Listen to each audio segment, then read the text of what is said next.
वालेकुम। आप देख रहे हैं प्रोग्राम एजेंडा 5। मैं हूं खतीजा राठौर। वज़ीर आज़म शहबाज शरीफ की सऊदी वली अहद मोहम्मद बिन सलमान से 2 घंटे तवील मुलाकात रही। मुश्तरका अवस्था की सूरत हाल के हवाले से भी बातचीत हुई। पाकिस्तान की अमन की कोशिशों को भी सराहा गया, जिसके बाद वज़ीर आज़म कतर के दौरे पर चले गए और तुर्किया का दौरा भी किया जाएगा, जबकि फील्ड मार्शल सैयद आसिम मुनीर जो हैं वो तेहरान में मौजूद है। इससे पहले हमने देखा था कि तेहरान के ईरान के वज़ीर ख़ारजा अब्बास अराग़ची ने उन्हें रिसीव किया और बड़े ही खुशगवार माहौल में बातचीत हुई, गुफ्तगू हुई। पाकिस्तान वो पहला मुल्क है जो अमन के लिए कोशिशें कर रहा है और वाइट हाउस की जानिब से भी ये कहा गया है कि अगले मुज़ाकरात पाकिस्तान में हो सकते हैं। इसकी तस्दीक कर दी गई है। ईरान के बहरिया चीफ मोहसिन रज़ाई ने कहा है और इंदिया भी दिया है कि जब तक हमारे मुतालबात पूरे नहीं होते, स्ट्रेट ऑफ हॉर्मज़ की जो पाबंदी है, जो बंद किया गया है, वो ताहाल रहेगा। और उसके बाद हम देखेंगे कि हमारे मुतालबात पूरे होने के बाद, यानी कि मुकम्मल जंग बंदी के बाद सूरत हाल किस जानिब जाएगी। अमेरिका की जानिब से वाज़ेह कह दिया गया है कि अगले मुज़ाकरात होंगे। इससे पहले भी ये इंदिया दिया जा रहा था, जबकि अमेरिका की वज़ीर जंग ने ये कहा है कि स्ट्रेट ऑफ हॉर्मज़ की पाबंदी ताहाल अगर रही तो फिर हम देखेंगे कि ईरान पे दोबारा कार्रवाई की जा सकती है। एक बार पहले भी हमने देखा था कि मुज़ाकरात के दौरान ईरान पे हमला किया गया था और अब भी ईरान को ये खदशा है कि उन पे जो है वो हमला किया जाएगा। लेबनान और इसराइल के दरमियान मुज़ाकरात कल होंगे और पाकिस्तान की कोशिशों से ये लग रहा है कि लेबनान पे जो हमले किए जा रहे थे उसमें कमी आई है। वाज़ेह रहे, डोनाल्ड ट्रंप 14 मई को चीन का दौरा कर रहे हैं। उन्होंने ये भी कहा कि चीनी सदर से मेरी बात हुई है, जिस पे ये कहा गया है कि स्ट्रेट ऑफ हॉर्मज़ को मुकम्मल तौर पे खोला जाए, जबकि चीन का ये मौक़िफ़ है कि स्ट्रेट ऑफ हॉर्मज़ ईरान की खुद मुख्तारी ईरान की जो खुद मुख्तारी है उसका एहतराम किया जाए। यानी कि चीन ने वाज़ेह कह दिया है कि स्ट्रेट ऑफ हॉर्मज़ पे पाबंदी लगाना और इसे हटाना सिर्फ ईरान के हक़ में है। इस पे मज़ीद बात करेंगे। हमारे साथ मौजूद हैं नासिर अली ख़ान साहब, साबिक़ सफ़ीर हैं। बहुत शुक्रिया नासिर साहब आपके वक़्त का। Thank you. नासिर साहब, डोनाल्ड ट्रंप के बयान में उतार-चढ़ाव आते हैं, हमने देखा भी है, लेकिन इस वक़्त अमेरिका भी चाहता है कि मुज़ाकरात हो। क्या इससे कंपेयर किया जा सकता है कि अमेरिका इतनी उजलत या जल्दी इसलिए दिखा रहा है क्योंकि मई के दूसरे हफ़्ते में चीन का दौरा है डोनाल्ड ट्रंप का? जी, इसका एक लिंक तो हो सकता है, लेकिन फिलहाल बहुत से ऐसे फैक्टर्स हैं जिसकी वजह से अमेरिका भी अमन चाहता है और ईरान भी अमन चाहता है। इसमें कोई शक नहीं है कि मई में चीन का दौरा बहुत अहमियत रखता है डोनाल्ड ट्रंप के लिए। उसकी 2 वजह हैं। एक तो एक सीरियस उनका जो इकोनॉमिक और टैरिफ्स का जो रिजीम है उसका डिस्कशन होना है, और दूसरा ये कि चीन जो है वो कई दिहाइयों से ईरान के बहुत करीब है। तो अगर ये मामला सेटल नहीं होता है तो उन मुज़ाकरात पे ज़रूर असर पड़ेगा। लेकिन मेन चीज़ ये है कि इसमें बहुत से मुख्तलिफ फैक्टर्स हैं, जिसमें ग्लोबल इकोनॉमी पे जो असर पड़ रहा है इस जंग का, वो भी एक है। दूसरा ये कि जो अमेरिकन अवाम है उसमें ये जंग जो है ये बहुत ही अनपॉपुलर होती जा रही है। बिल्कुल। वहां पे जब महंगाई बढ़ रही है, फ्यूल प्राइसेस बढ़ गए हैं, तो जाहिर है वो भी प्रेशर है। और फिर जब आगे आप देखते हैं, नवंबर में उनका मिड टर्म इलेक्शन है जिसमें उनकी कांग्रेस के इलेक्शन पे बुरा असर पड़ सकता है। तो ये बिल्कुल। चाहते हैं कि जल्दी से जल्दी इसको रैप अप करें। बिल्कुल ठीक है। नासिर साहब, क्योंकि आप साबिक़ सफ़ीर भी रह चुके हैं, सफ़ीर रह चुके हैं, लेकिन फ़ॉरेन पॉलिसी को भी आप बेहतर अंदाज़ में समझते हैं। इस वक़्त पाकिस्तान का नाम लिया जा रहा है और व्हाइट हाउस की जानिब से भी कहा गया कि डोनाल्ड ट्रंप को सालसी के लिए कई मुल्कों ने दावत भी दी और कहा भी कि हम सालसी के लिए पेशकश करते हैं, हम आगे बढ़ते हैं, लेकिन डोनाल्ड ट्रंप ने पाकिस्तान पर ही अपना एतमाद दिखाया है। क्या समझते हैं आप कि डोनाल्ड ट्रंप इतने रिलायबल हैं कि अगर उनका कोई मुतालबा होता है पाकिस्तान से, पाकिस्तान के वज़ीर आज़म से या फ़ील्ड मार्शल से, तो पाकिस्तान को उन पे एतमाद करना चाहिए? वो तो एतमाद कर रहे हैं, लेकिन क्या पाकिस्तान को भी एतमाद करना चाहिए? देखिए, हमें दोनों फरीकों पे एतमाद करना होगा। बगैर एतमाद के तो हमारा कोई रोल नहीं बनता, जहां तक डोनाल्ड ट्रंप साहब का मामला है। हाँ, वो यकीनन कुछ ऐसे बयानात देते हैं जैसे जिससे पूरी दुनिया हिल के रह जाती है। जब उन्होंने ये जो सीज फायर से पहले एक बयान दिया था कि मैं सफाई हस्ती से मिटा दूंगा इस सिविलाइजेशन को, इस तमद्दुन को, इस तहजीब को, वो सारी दुनिया जो है वो हिल के रह गई थी। और सिर्फ 90 मिनट उस डेडलाइन से पहले ये सीज फायर अचीव हुआ था। लेकिन एतमाद का जहां तक ताल्लुक है, देखिए ये म्यूचुअल बातें होती हैं। हमें ये नजर आ रहा है कि डोनाल्ड ट्रंप को हम पे एतमाद है, तो जवाब में हमें भी उन पे एतमाद करना पड़ेगा और ये भी रियलाइज करना पड़ेगा कि उनकी जरूरत है, अमन उनकी भी जरूरत है, ईरान की भी जरूरत। लेकिन क्या पाकिस्तान से, अगर सालसी के हवाले से तो पाकिस्तान बात कर रहा है, लेकिन अगर पाकिस्तान से गारंटी मांगी जाती है, क्योंकि आपने खुद अभी कहा कि डोनाल्ड ट्रंप के बयानात देख लें, ईरान के हवाले से भी उन्होंने यही कहा था कि हम उनकी तहजीब को उड़ा के रख देंगे, और फिर वो बैक हो गए। फिर उन्होंने कहा कि स्ट्रेट ऑफ हॉर्मज़ की मुकम्मल पाबंदी, नाकाबंदी के हवाले से भी फिर उस पर भी बैक हो गए और कहा कि चीन के लिए मैं स्ट्रेट ऑफ हॉर्मज़ जो है वो खोल रहा हूँ। तो अगर पाकिस्तान से ये कहा जाता है कि आप गारंटी दें डोनाल्ड ट्रंप की, तो फिर क्या पाकिस्तान को ये इकदामात एक्सेप्ट कर लेने चाहिए या फिर इस पे गौर व फिक्र करने की जरूरत है? देखिए, प्रैक्टिकल टर्म्स में पाकिस्तान इस पोजीशन में नहीं है कि वो किसी किस्म की गारंटी दे सके। गारंटी जो है अगर कोई दे सकता है तो जो दूसरी मेजर पावर्स हैं या जिन्हें पियर पावर्स कहते हैं, मिसाल के तौर पे चीन है या रूस है या कुछ हद तक यूरोपियन यूनियन जैसे JCPOA में रोल प्ले कर रही थी, जो 2015 में मुआहदा हुआ था JCPOA का, जो ओबामा साहब ने किया था, उसमें ये सारे फरीक शामिल थे। इस किस्म की पावर्स जो हैं वो किसी हद तक गारंटी दे सकती हैं, और उसका भी कोई मतलब 100% भरोसा नहीं है। लेकिन जहां तक पाकिस्तान का ताल्लुक है, हमारा इतना लेवरेज, इतना हेफ्ट या इतना असर नहीं है कि हम बजाते खुद एक गारंटी दें और वो गारंटी होल्ड करे। अलबत्ता यहाँ पे सिचुएशन ये है, मिसाल के तौर पे जो पिछले जो प्रॉब्लम्स हुए, यानी पिछले साल मुज़ाकरात ईरान और उसके यूनाइटेड स्टेट्स के बीच में जो हो रहे थे, उसमें ट्रंप साहब ने फरमाया था कि मैं 2 हफ्ते लूंगा ये फैसला करने में कि मैंने अटैक करना है या नहीं करना, जबकि उन्होंने 2 दिन के अंदर अटैक कर दिया था। इस साल भी जो मुज़ाकरात हो रहे थे, तो आपने देखा कि ओमान के वजीर खारजा ने कहा बड़ी अच्छी पेशरफ्त हो रही है, और फिर फौरन अटैक आ गया। तो जहां तक ईरान का ताल्लुक है, मैं समझता हूं कि एक ट्रस्ट का यानी भरोसे का डेफिसिट है, भरोसे की कमी है। लेकिन एक बात जो इस वक्त मुख्तलिफ है वो ये है कि अब दुनिया ने और खास तौर से यूनाइटेड स्टेट्स ने ये देख लिया कि ईरान पे अटैक करना जो है उसकी बड़ी भारी कीमत देनी पड़ेगी। तो ये भी बजाते खुद एक किस्म की गारंटी होगी। दोनों पार्टीज मेरी ओपिनियन में शुक्र करेंगे कि अमन आया।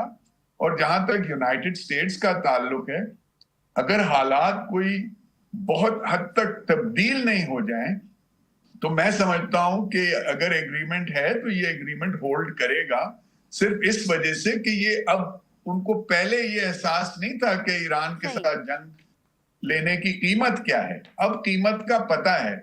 जहां तक स्ट्रेट्स ऑफ हॉर्मुज का ताल्लुक है, उनके लिए ये बंद करना अब कोई मुश्किल काम नहीं है। ये दुनिया ने देख लिया, तो सारी दुनिया का प्रेशर होगा। इवन जापान जैसा मुल्क जो इतना रिलाय करता है इस पेट्रोल पे, इस फ्यूल के ऊपर, तो उनमें ये हालत हो रही है कि अब उनके पास शॉर्टेज इतना है कि शायद उनके यहाँ लोड शेडिंग होने लगी। तो इसी तरह यूरोपियन यूनियन पे क्योंकि स्ट्रेट ऑफ हॉर्मज़ से यूरिया जो खाद है फसल के लिए वो भी जाती है यूरोप, और फिर हम देखेंगे बिल्कुल सिर्फ यूरोप नहीं जाती, इंडिया में शॉर्टेज हो रहा है फर्टिलाइजर का। और उसके अलावा देखिए, नाइट्रोजन फर्टिलाइजर में यूज होती है, उसके अलावा हीलियम भी वहां से जाती है। हीलियम एक ऐसी इंपॉर्टेंट गैस है जो इलेक्ट्रॉनिक कंपोनेंट्स में यूज होती है। तो ये पूरी ग्लोबल इकोनॉमी को अपसेट कर सकती है ये चीज, अगर ये लंबी खिंचे। और इनडायरेक्टली आप देखेंगे कि अमेरिकन बिजनेस पे भी असर पड़ेगा, तो उनका भी प्रेशर होगा डोनाल्ड ट्रंप के ऊपर कि इसको जल्दी से जल्दी खत्म किया जाए। अच्छा नासिर साहब, क्योंकि डोनाल्ड ट्रंप बारहा ये कह चुके हैं, पहले तो उन्होंने नाकाबंदी की बात की, फिर उन्होंने कहा कि चीन के कहने पे मैं स्ट्रेट ऑफ हॉर्मज़ को जो है वो खोल रहा हूँ, रिजीम चेंज वो ना कर सके, नाकाबंदी मुकम्मल तौर पे वो ना कर सके, और अब जो मिड टर्म इलेक्शन आ रहे हैं जिसका आपने भी जिक्र किया, तो इनकी फॉरेन पॉलिसी पे, इनकी पॉलिसी पे खासा असर पड़ सकता है मिड टर्म इलेक्शन पे? डेफिनेटली पड़ सकता है। देखिए, बात ये है कि आप ये गौर कीजिए कि आहिस्ता आहिस्ता इस जंग की वजह से अमेरिका जो है वो कितने दोस्त खो रहा है। एक जमाने में नेटो कितना स्ट्रांग अलायंस, कितना मजबूत अलायंस था। आज जब उन्होंने कॉल दी कि भाई आप लोग आके ये स्ट्रेट ऑफ हॉर्मुज खोलने में मदद करें, तो वहां से कोई रिस्पांस नहीं आया। इसी तरह ऑस्ट्रेलिया ने भी इस किस्म के स्टेटमेंट्स दिए हैं। जापान एक मेजर एलाय है, उस पर बहुत जोर पड़ रहा है। तो मेरा कहने का मतलब ये है कि ये आहिस्ता आहिस्ता अपने दोस्त लूज कर रहे हैं। तो जहां तक फॉरेन पॉलिसी का ताल्लुक है, वो बहुत बुरा असर पड़ेगा अमेरिकन फॉरेन पॉलिसी के ऊपर। सही। ट्रस्ट इश्यूज होंगे मेनली। बिल्कुल ठीक है नासिर साहब, आपसे इस पे मजीद भी बात करेंगे, लेकिन यहाँ वक्त हुआ एक शॉर्ट कमर्शियल ब्रेक का। स्टे विद अस।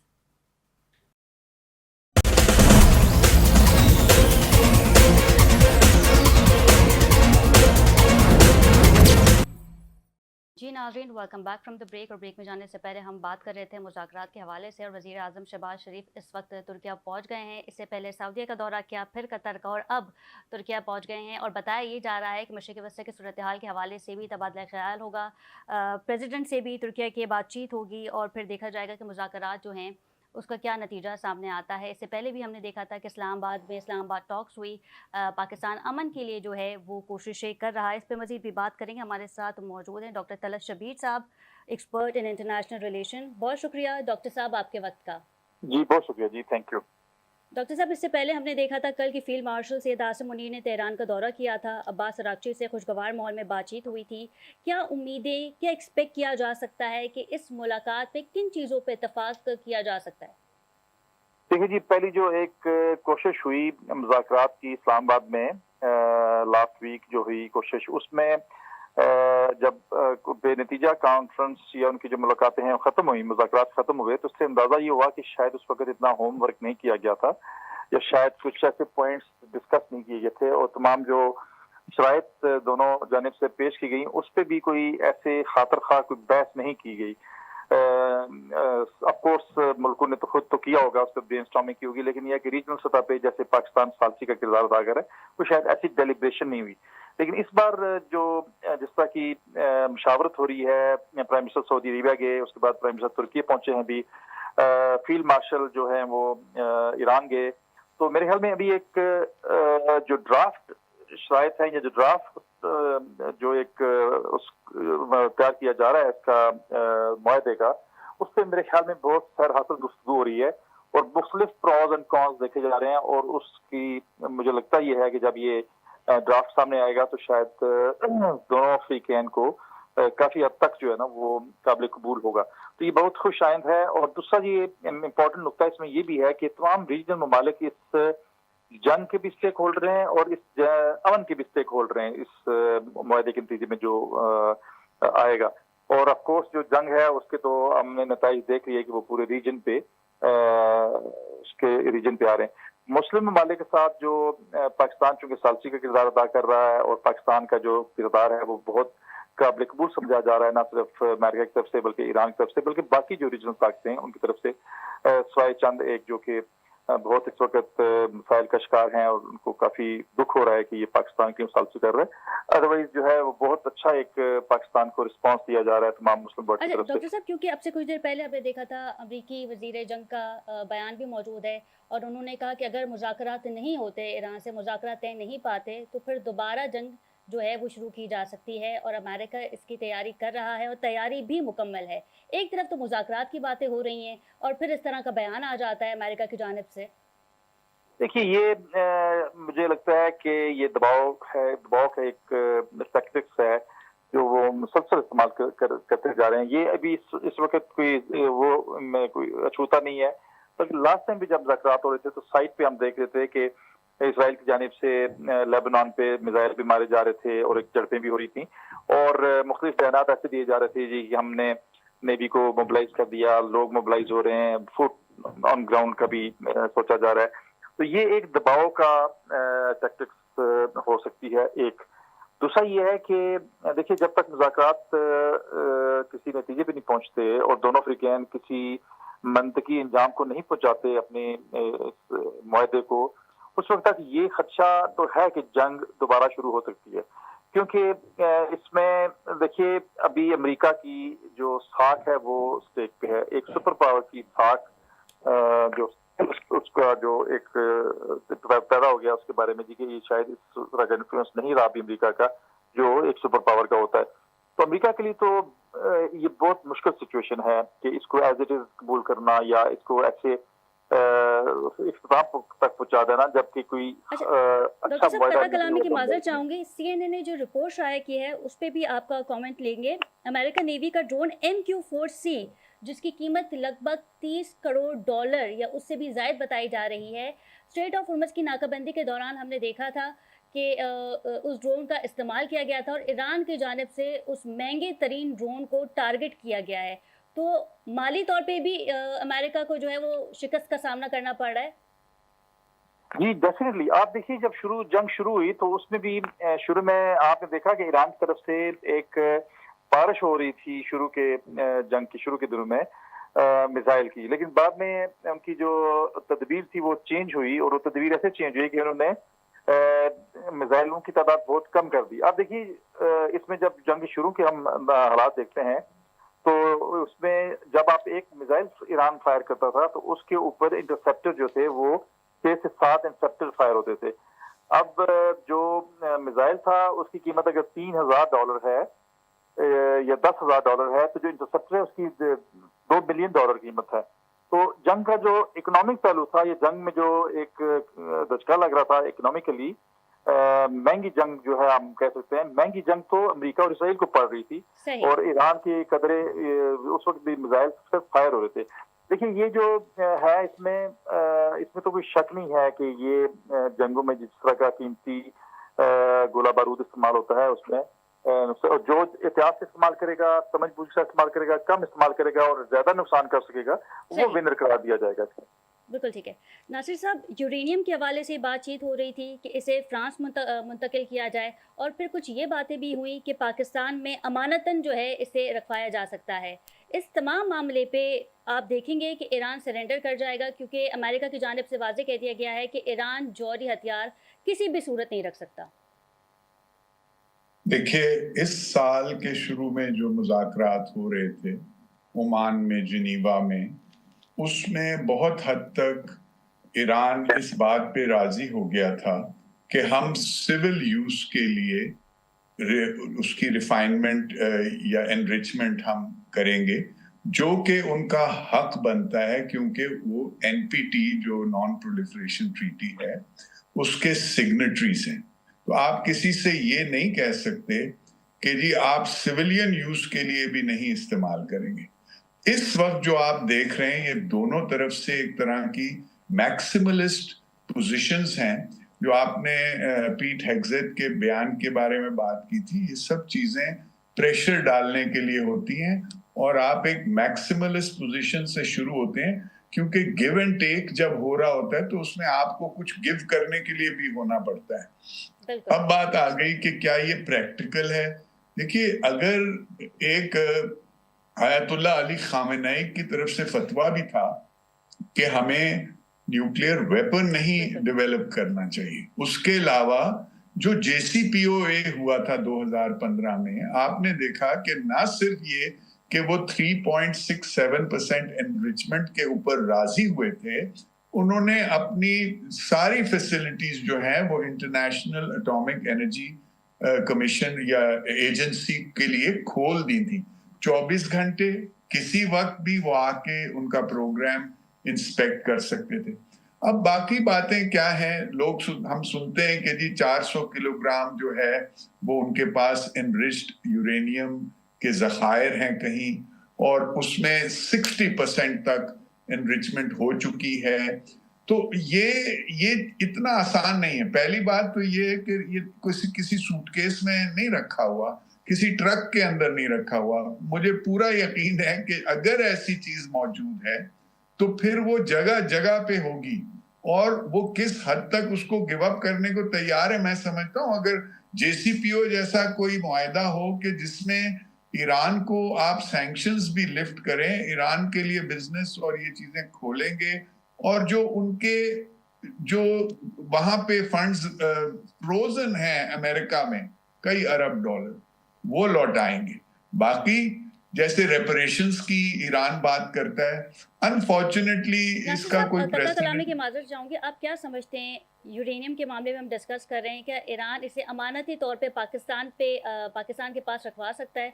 क्योंकि उन्होंने तो ये कहा था अमेरिका की जानिब से कि हम आके चेक करेंगे और फिर हम इसे अपने साथ लेके जाएंगे।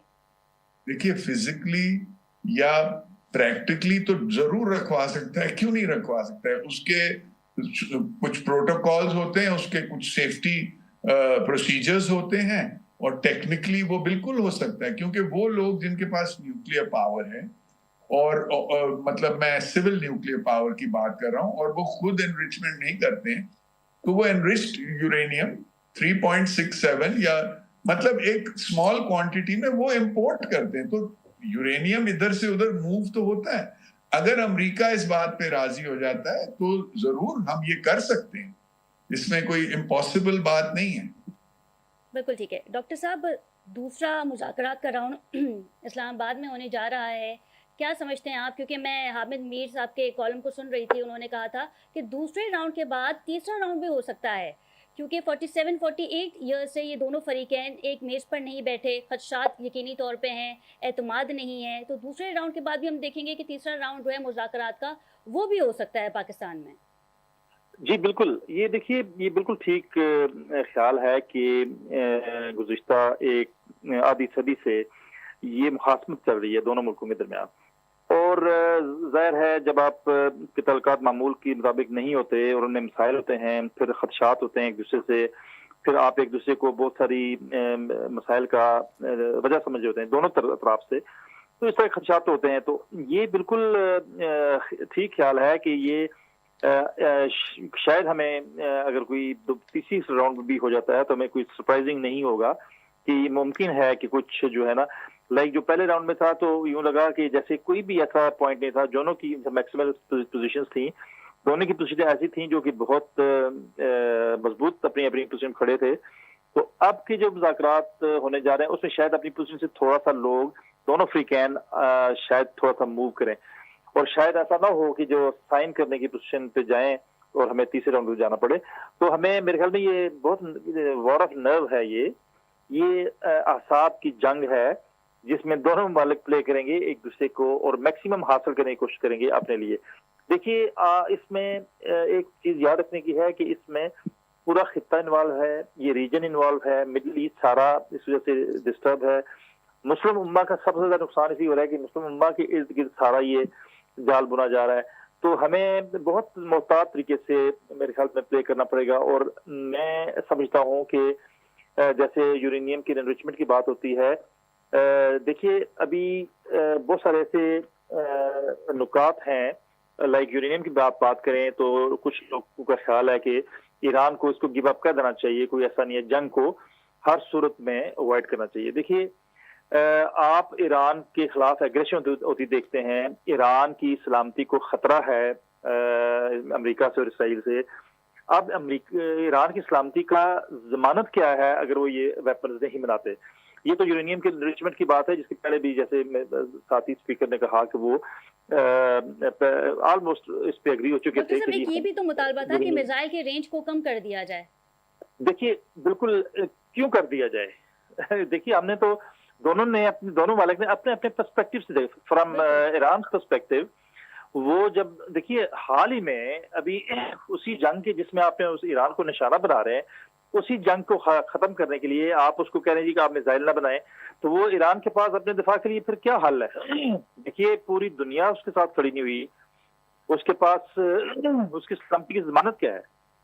फॉर एग्जाम्पल, अगर आप एक मुल्क को कहते हैं जी कि आप यूरेनियम एनरिच ना करें, आप बैलिस्टिक मिसाइल की रेंज पे नजरसानी करें या बैलिस्टिक मिसाइल ना बनाएं, इंटरकॉन्टिनेंटल मिसाइल, तो उसकी सलामती की जमानत क्या होगी? तो ईरान ने तो शायद इस तरह भी देखा, अपनी सलामती की जमानत के तौर पर देखना होगा ना। तो मेरे ख्याल में यही वजह है कि जो पहले मुज़ाकरात हुए थे, जो मुज़ाकरात का पहला राउंड था, वो कामयाब नहीं हो सके, क्योंकि अब्बास अरागची की जानिब से भी यही कहा गया था, जो आप जमानत की बात कर रहे हैं, कि फिर ईरान के पास रह क्या जाएगा, और अमेरिका की जानिब से बड़े बड़े मुतालबात जो हैं वो किए गए थे।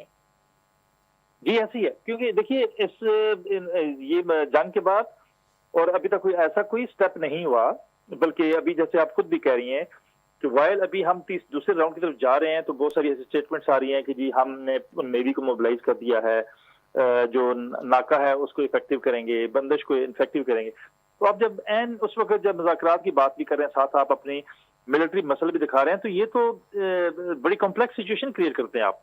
देखिए, मुज़ाकरात का एनवायरनमेंट भी होता है, और एनवायरनमेंट मेरे ख्याल में बनाने की जिम्मेदारी ज्यादा अमेरिका पे इसलिए आती है कि अमेरिका जो है इस सारे सिनेरियो में एग्रेसर है। अमेरिका को ईरान जो है इसमें विक्टिम है। ईरान को अपने दिफा के लिए या उसकी जो कौमी सलामती है उसके लिए, उसकी के लिए कॉन्क्रीट जमानतें चाहिए। अब वो जमानत कौन देगा? वो शायद सालस के अलावा भी लोग ऐसे इन्वॉल्व होंगे, मेजर पावर्स हैं, उनका एक बीच में रोल होना चाहिए। हरमुज पे क्या अरेंजमेंट तश्कील पाएगा, उसका कौन कौन जिम्मेदार होगा, कौन उसका जामन होगा, और अमेरिका को कैसे, और इसराइल का क्या इसमें। देखिए, सबसे बड़ा एक और मसला ये भी होगा कि मुज़ाकरात अमेरिका और ईरान के दरमियान हो रहे हैं, तो इसराइल अपनी जगह पे एक कायम वो दरमी पे है और दहशतगर्दी की कार्रवाइयां भी जारी हैं।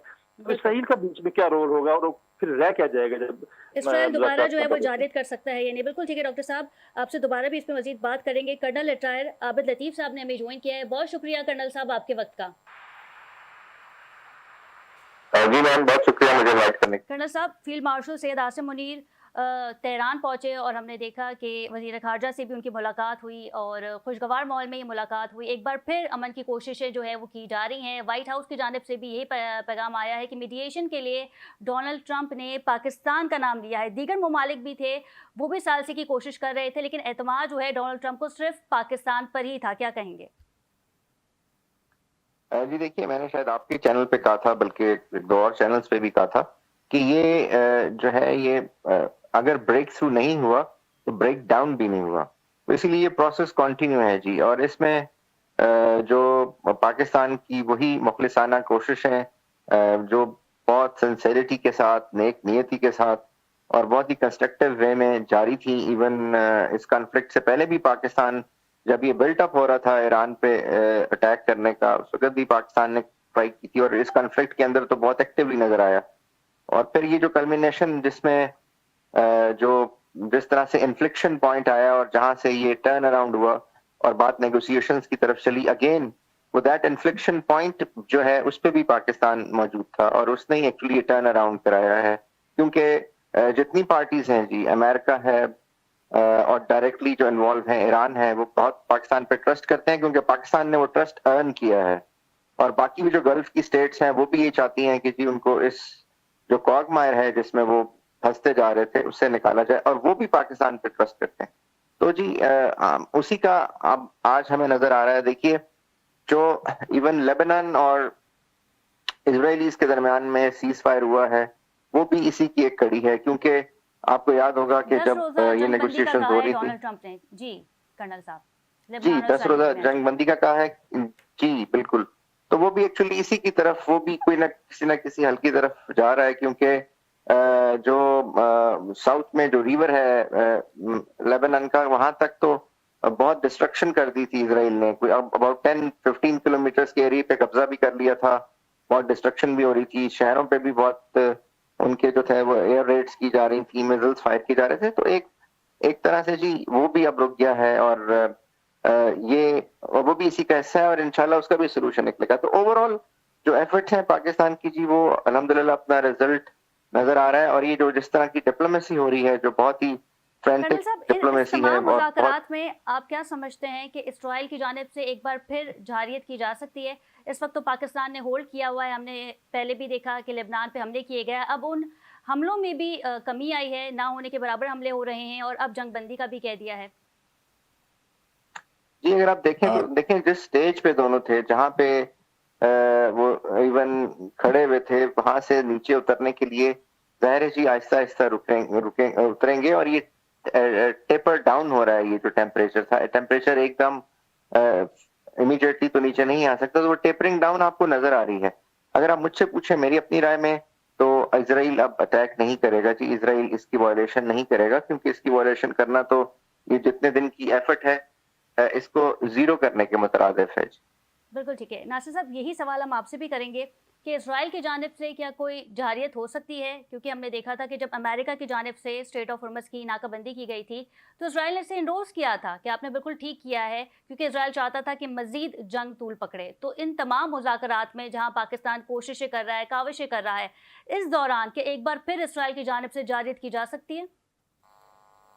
जी, देखिए, अगर आप पीछे हिस्ट्री में जाएं, जहां भी ऐसे एफर्ट्स हुए हैं कि कोई लॉन्ग लास्टिंग पीस हो मिडल ईस्ट में, इस इलाके में, फलस्तीन में, तो इजराइल ने उसको सैबोटाज किया है। अगर आप ओस्लो अकॉर्ड्स को भी जाके देख लें, तो उसको भी सैबोटाज करने में इनका हाथ था।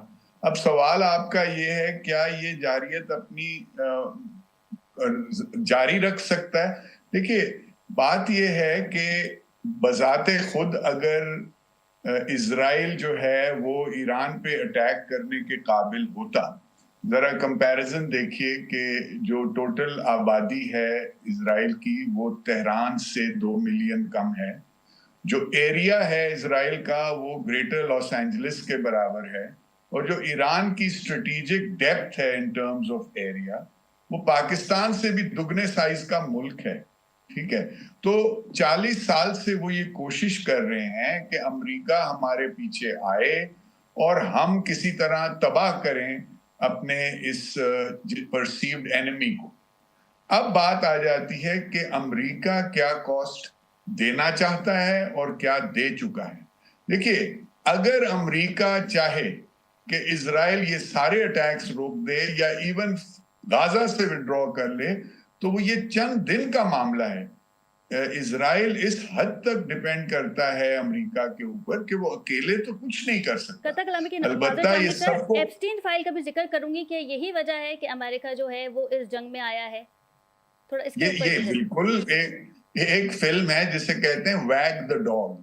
तो उसका बेसिक प्रेमिस ये था कि प्रेसिडेंट साहब जो थे वो फंस गए थे और बड़ी बुरी पब्लिसिटी थी। किसी ने कहा जी आप एक जंग कर दें, तो वो बाकायदा एक जंग डिवाइस की गई और उसमें एक फिल्म प्रोड्यूसर हॉलीवुड से लेके उससे फिल्में बना के वो मीडिया को रिलीज होती थी, उस प्रॉब्लम से अटेंशन डाइवर्ट करने के लिए।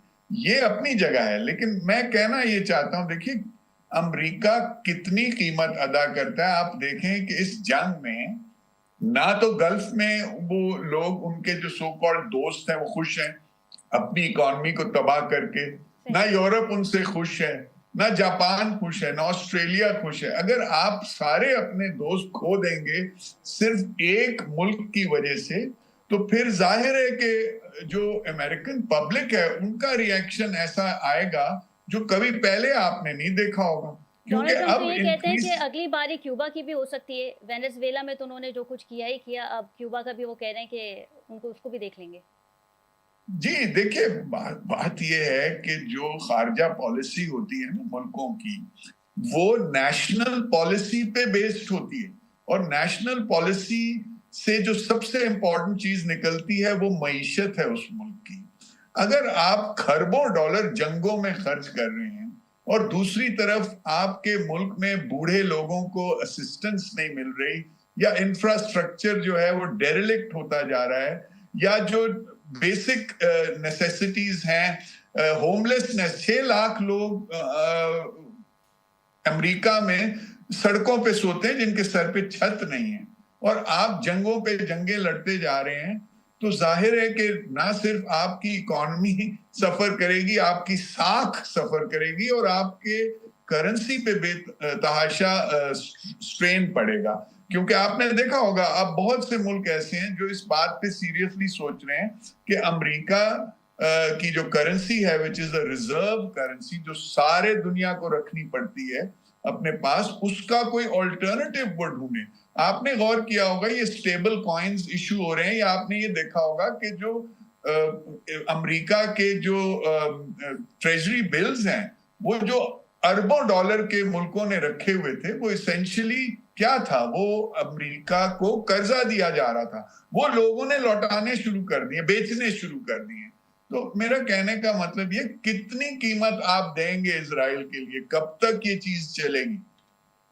मैं समझता हूं अगर वो चाहेंगे तो 2 दिन में इजराइल जो है वो चुप करके बैठ जाए। बिल्कुल ठीक है। तलत साहब, ईरान के बहरिया चीफ है मोहसिन रज़ाई, उन्होंने एक मैसेज भी दिया। उन्होंने कहा कि अगर स्ट्रेट ऑफ हॉर्मज़ पे जो नाकाबंदी है वो अमेरिका की है, तो इस वक्त अमेरिका का कोई जहाज़ स्ट्रेट ऑफ हॉर्मज़ से क्यों नहीं गुजरा। तो ना अमेरिका रजीम चेंज ला सका, नाकाबंदी में भी फेल हो गया। चीन का जिक्र किया उन्होंने, डोनाल्ड ट्रंप ने, कि चीन की वजह से हम स्ट्रेट ऑफ हॉर्मज़ को खोल रहे हैं। और फिर हमने ये भी देखा कि भारी नुकसान भी, डॉलर्स का नुकसान भी अमेरिका को झेलना पड़ा इस जंग में, जो कि अमेरिका की थी ही नहीं, जो कि इसराइल के कहने पे लड़ी गई थी। जी डॉक्टर साहब, डॉक्टर तलत हमारे साथ मौजूद हैं? डॉक्टर साहब, आपको मेरी आवाज़ आ रही है?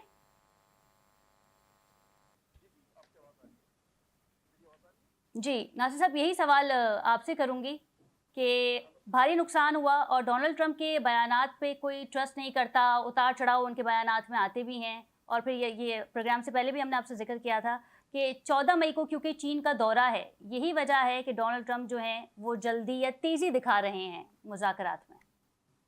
मैंने अर्ज किया ना, ये एक वजह जरूर हो सकती है। इसका कनेक्शन ये है कि मई की मीटिंग उनकी इकोनॉमी के लिहाज से बहुत इंपॉर्टेंट है। जो टैरिफ्स की वॉर चल रही है इनके दरमियान, अब सारी दुनिया ने ये समझ लिया है कि उसके ऊपर चीन ने बैक डाउन नहीं किया। एंड में क्या होगा, जहां पे पहले थे वहीं आके वापस आप रुकेंगे, क्योंकि चाइना की जो मैन्युफैक्चरिंग पावर है या सेक्टर है, या जो उनकी सप्लाई चेन्स हैं, या जो उनका कंट्रोल है रेयर अर्थ मिनरल्स के ऊपर, वो सारी चीजें जो है ना वो अमेरिका की इकोनॉमी को इफेक्ट करती हैं। अब जो अमेरिका में बड़े स्केल के बिजनेसेस हैं, वो सब के सब ट्रंप साहब पे प्रेशर डाल रहे हैं कि हमने चीन के साथ अपने हालात जो हैं, माशी हालात, उनको हमने इम्प्रूव करना है। दूसरी तरफ आप ये देखें कि वेनेजुएला पे चाहे कंट्रोल लेने की कोशिश करें, चाहे आप गल्फ के अंदर ऑयल के ऊपर कंट्रोल या ईरान के ऊपर कंट्रोल करने की कोशिश करें, दोनों सूरतों में लगता ये है कि उनको, अमेरिका को तेल की जरूरत नहीं है, लेकिन इन हरकतों से, वेनेजुएला से, गल्फ से, वो चाइना जिसको कि वो अपना पीयर कंपेटिटर समझता है, उनको तेल हासिल करने से रोके और उनको नुकसान पहुंचाए। तो इसकी वजह से ईरान जो है वो एक काफी पुराना स्ट्रेटेजिक चीन का एलाय है। आप ईरान के साथ जंग लड़ रहे हैं और उस तरफ जाके आप चीन के साथ मुज़ाकरात कर रहे हैं, इसके अच्छे नताइज नहीं निकलेंगे। चीन इस बात पे हरगिज खुश नहीं है। चीन आज से उनका दोस्त नहीं है, चीन कई दिहाइयों से। जी नासिर साहब, सॉरी, आप कुछ कह रही थी? ठीक है नासिर साहब, मैं आपकी तरफ आती हूँ। जी, आप कुछ कहना चाह रहे थे नासिर साहब? आपकी आवाज़ मुझे क्लियर आ नहीं रही थी। नहीं, आप आगे चलिए। बिल्कुल ठीक है। तलत साहब, हम आपसे यही डिस्कस कर रहे थे कि ईरान की जानिब से बारहा ये कहा गया है कि अबनाए हुर्मुज़ पे हमारा कंट्रोल है, और अमेरिका की जानिब से कहा जाता है कि हमने ईरान की नेवी बहरिया को तबाह कर दिया है। अगर नेवी बहरिया तबाह हो चुकी है तो इस वक्त अमेरिका का कोई भी जहाज़ स्ट्रेट ऑफ हुर्मुज़ से गुजर नहीं पाया है। इससे वाज़ेह ये साबित होता है कि डोनाल्ड ट्रंप से जो बयानात सामने आते हैं उस पर तज़ाद है। देखिए, ये शुरू से जो एक फॉग ऑफ वॉर है जिसमें क्लेम्स हैं और काउंटर क्लेम्स हैं दोनों अफ्रीका की जानिब से। लेकिन हम एविडेंसेस देखते हैं या हम देखते हैं कि जी जो फिजिकल कंट्रोल है हरमुज़ पे किसका है, तो हमें लगता ये है कि ईरान जो दावे करता है वो हकीकत से ज्यादा करीब नजर आते हैं। फॉर एग्जांपल, अभी तक अमेरिकन जहाजों को गुजरने में वहां से प्रॉब्लम है, और जो जहाज ईरान चाह रहा है वो गुजर रहे हैं। और ईरान की ये जो गुजरगाह है, आबी गुजरगाह है, इसमें ईरान का गलबा दिखाई देता है।